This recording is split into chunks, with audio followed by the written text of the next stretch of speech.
Billionaire Palantir co-founder calls for return of public hangings to show masculine leadership in America. Hi, boys. I heard about your new plan to elevate masculine leadership, so I want to tell you a story. Most blessed of women be Jael, the wife of Heber the Kenite, of tent-dwelling women most blessed. He asked water, and she gave him milk, brought him curds in a lordly bowl. She put her hand to the tent peg, and her right hand to the workman's mallet. She struck Sisera a blow. She crushed his head. She shattered and pierced his temple.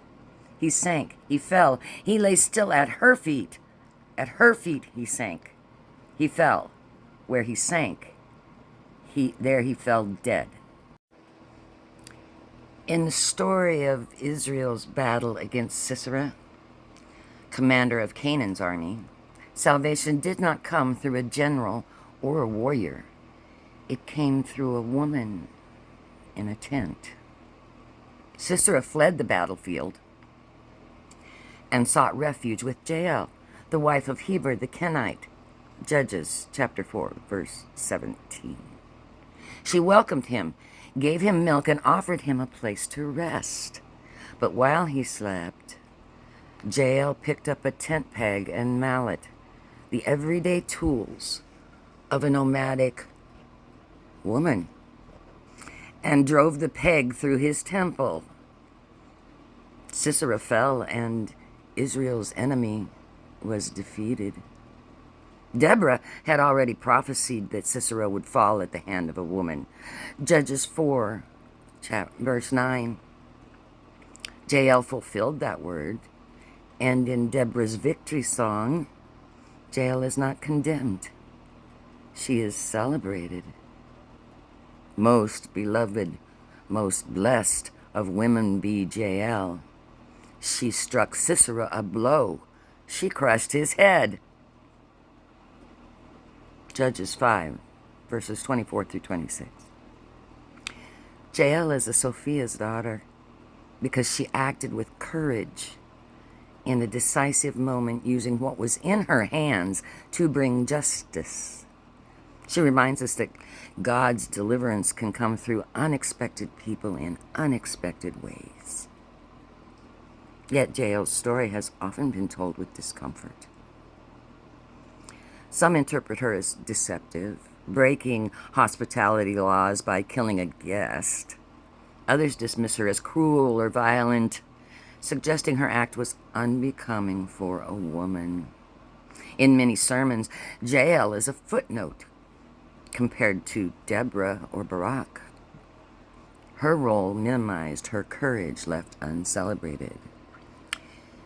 Patriarchal readings often label women's decisive actions as suspicious or unfeminine. Where a man's violence in battle would be praised, Jael's act has been questioned. Her courage has been recast as cunning, her boldness reframed as brutality. But Deborah's song sings the truth. Jael was blessed. She was not a soldier. She did not wield a sword. She used what she had, tent tools from her daily life, to strike down an oppressor of God's people. Her act was not about deception. It was about courage.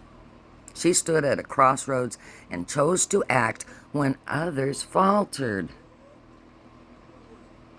Jael embodies Sophia's wisdom in using the ordinary for extraordinary purposes.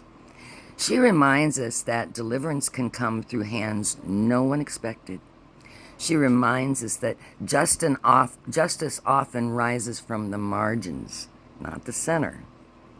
When we reclaim Jael, we see not cruelty, but courage, not trickery, but tenacity. She is Sophia's daughter because she teaches us that God's Spirit equips ordinary people with extraordinary strength when the moment calls for justice. Jael teaches us that wisdom equips us to act with courage, using what we have when the moment calls for justice. Masculine leadership? Really? Do you know what masculine leadership has almost always brought to this world? No, masculine leadership has always brought it to this world. War, greed, hoarding wealth, injustice, genocide. No women led those movements. Not one. Not because they couldn't. Not because they were incapable. I can be a bitch when you make me one. Women didn't lead those movements because they knew they were wrong. And, as I recently learned, there would be no men without women. Men don't have wombs. Men cannot continue their lines. Only a woman can do that.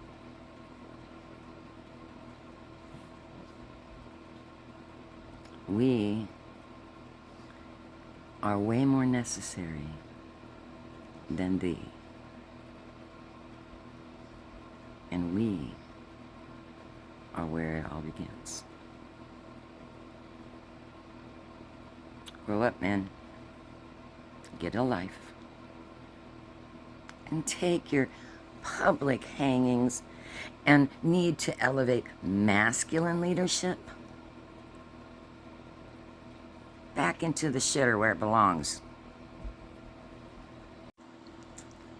I mentioned another woman in this, Deborah. In a time when Israel had no king and the people were oppressed by Canaan's army, God raised up a leader unlike any before. Her name was Deborah. When Israel needed deliverance, Deborah summoned Barak and commanded him in God's name. The Lord, the God of Israel, commands you, go take position at Mount Tabor. She was not timid. She was not hidden. She was the voice of God's authority. Deborah was not a backup plan. She was God's first choice. Her leadership shows us that women's authority is not unusual to God, only to patriarchal cultures. God called her. The people followed her, and Israel's deliverance came through her word. Her song is not a side note. It's a centerpiece. In it, she praises God, celebrates Jael, and remembers the people's courage. In singing the story, she preserved it. Her poetry is scripture. Her leadership is history. Her motherhood is spiritual. Deborah's story reminds us that wisdom does not bow to cultural limits. Sophia calls whom she will, women, men, young, old, and equips them for courage. Deborah's legacy is not the exception, it is the truth. God raises up daughters of wisdom to lead, to prophesy, to sing liberation into being. So wise up, fellas. Take your public hangings and your false national economic emergencies and your masculine leadership idea and put it where the sun don't shine. God be with you. Peace be with you. Get it together. Daughters of Jael, prepare. We may need to ride at dawn.